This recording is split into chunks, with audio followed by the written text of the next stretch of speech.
بسم اللہ الرحمن الرحیم۔ السلام علیکم ورحمۃ اللہ وبرکاتہ۔ دوستو شب برات کل ہے، تو اس کے لیے بعض حضرات کے بھی سے کوشچن آنے شروع ہو گئے ہیں کہ شب برات کی خاص عبادتیں کیا ہیں، خاص عبادت کون سی ہے کہ جو ہم اس رات میں کریں اور ہمیں زیادہ ثواب ملے، ہم اس رات کی قدر کر لیں۔ تو دیکھیں میرے عزیز دوستو، شب برات جو کل آ رہی ہے تو یقیناً یہ اللہ کا بڑا فضل ہے، اللہ کا کرم ہے کہ اللہ نے ہماری زندگی کے اندر یہ شب برات اتاری ہے، اور اس کے بعد میں رمضان المبارک آ رہا ہے جو بہت عظیم الشان برکتوں والا مہینہ ہے۔ لہٰذا اس مہینے کی فضیلت کو حاصل کرتے ہوئے اس مہینے میں بھی ہمیں وہ نیک کام کرتے رہنا چاہیے تاکہ ہماری روٹیشن برقرار رہے اور ہمارا رجحان اور ہمارا ذہن اور ہماری سوچ اور فکر وہ رمضان کے متعلق ہی لگی رہے۔ تو بہرحال شب برات کے متعلق پوچھا گیا ہے کہ شب برات کی خاص عبادت کون سی ہے۔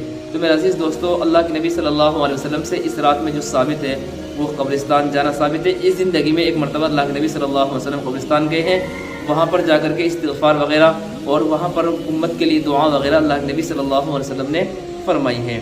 اسی طریقے سے ہم کیا کر سکتے ہیں؟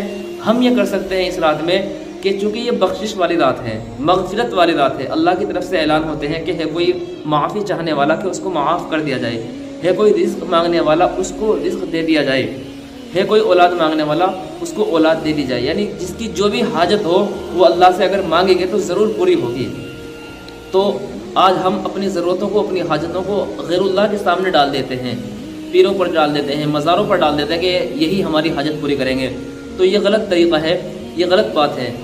ہمیں تو اللہ سے اپنی حاجتوں کو مکمل کروانا ہے۔ تو آج کی رات بخشش کی رات ہے، شب برات جو ہے یہ بخشش کی رات ہے۔ کوئی انسان اس رات کو پائے شب برات کو اور وہ بخشش نہ کروائے تو اس سے بڑا بد نصیب کوئی نہیں ہو سکتا ہے۔ لہٰذا اس رات میں خوب عبادت کریں۔ خوب عبادت کرنے کا مطلب یہ ہے کہ جتنی اللہ نے آپ کو طاقت دی ہے، کیپیسٹی ہے آپ کی، اس قدر آپ عبادت کریں، ورنہ تو ہوتا کیا ہے لوگ رات بھر جگتے ہیں اور صبح فجر کی نماز غائب کر دیتے ہیں۔ اللہ اکبر۔ تو یہ فجر کی نماز جو ہے وہ فرض ہے، ضروری ہے، اور یہ رات بھر عبادت کرنا، جگنا، یہ نفل ہے۔ اللہ کے نبی صلی اللہ علیہ وسلم سے جتنی نمازیں ثابت ہیں وہ نماز ہم پڑھ سکتے ہیں، جیسا کہ صلاۃ التوبہ۔ صلاۃ التوبہ دوستو، اگر ہمارے سے گناہ ہو گئے ہیں تو کون آدمی ایسا ہے کہ جس سے گناہ نہ ہوئے ہوں؟ ہر ایک آدمی سے گناہ ہوئے ہیں، سب گناہ کرتے ہیں۔ تو شب برات میں خاص طور سے ہم ان نمازوں کا اہتمام کریں جو ہمارے نبی صلی اللہ علیہ وسلم سے ثابت ہیں، جیسا کہ صلاۃ التوبہ ہے، صلاۃ الحاجت ہے، صلاۃ التسبیح ہے۔ یہ ساری ویڈیو الحمدللہ اس چینل پر آ چکی ہیں، آپ ابھی گزشتہ ویڈیوز دیکھ لیں تو یہ ویڈیوز آپ کو مل جائیں گے۔ صلاۃ التسبیح کا طریقہ بھی آپ کو پتہ چل جائے گا اور صلاۃ الحاجت کی نماز کا طریقہ بھی آپ کو مل جائے گا۔ ساری چیزیں الحمدللہ موجود ہیں، بس آپ کو پڑھنا ہے۔ صلاۃ التوبہ کی نیت سے آپ نماز پڑھیں، جتنے آپ نے گناہ کیے ہیں اپنے گناہوں کی بخشش کروائیں اللہ سے، اور اسی طریقے سے صلاۃ الحاجت، کوئی آپ کی حاجت ہو، ضرورت ہو، اللہ سے مانگے۔ اس نماز کے ذریعے سے، نماز پڑھنے کے بعد میں آپ کی جو حاجتیں ہیں، ضرورتیں، وہ اللہ کے سامنے رکھیں، اللہ آپ کی حاجتوں کو مکمل کریں گے انشاءاللہ۔ اس لیے کہ اللہ تبارک و تعالیٰ قرآن مقدس کے اندر فرماتے ہیں وَاسْتَعِینُوا بِالصَّبْرِ وَالصَّلَاةِ، کہ تم مدد حاصل کرو، اللہ سے مدد چاہو صبر کے ذریعے سے اور صلاۃ کے ذریعے سے، نماز کے ذریعے سے۔ تو یہاں صلاۃ الحاجت جو نماز ہے، نماز پڑھنے کے بعد میں اپنی حاجت اللہ کے سامنے رکھیں گے تو ہماری حاجت مکمل ہوگی، ضرور 100% ہوگی انشاءاللہ۔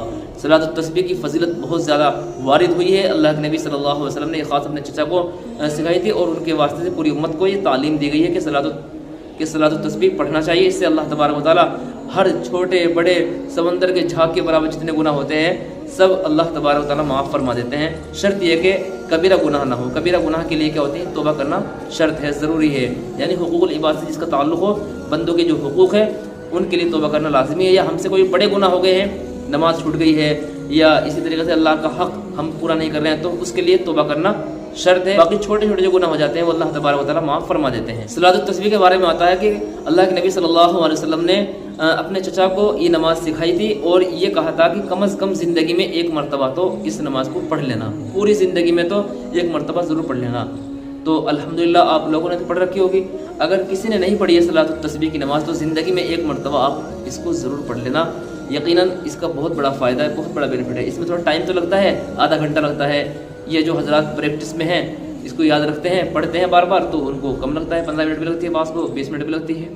تو وہ تو آپ کی ہیبٹ کے اوپر کی بات ہے کہ آپ جتنا اس کو پڑھیں گے اتنے آپ کی یاد رہے گی، کیونکہ اس کا طریقہ تھوڑا مختلف ہے، تھوڑا ہٹ کے طریقہ ہے اس کا کہ اس میں تسبیح پڑھی جاتی ہے، سبحان اللہ والحمد للہ ولا الہ الا اللہ واللہ اکبر، یہ تیسرا کلمہ ہے، یہ تسبیح پڑھی جاتی ہے۔ اسی چینل پر یہ ویڈیو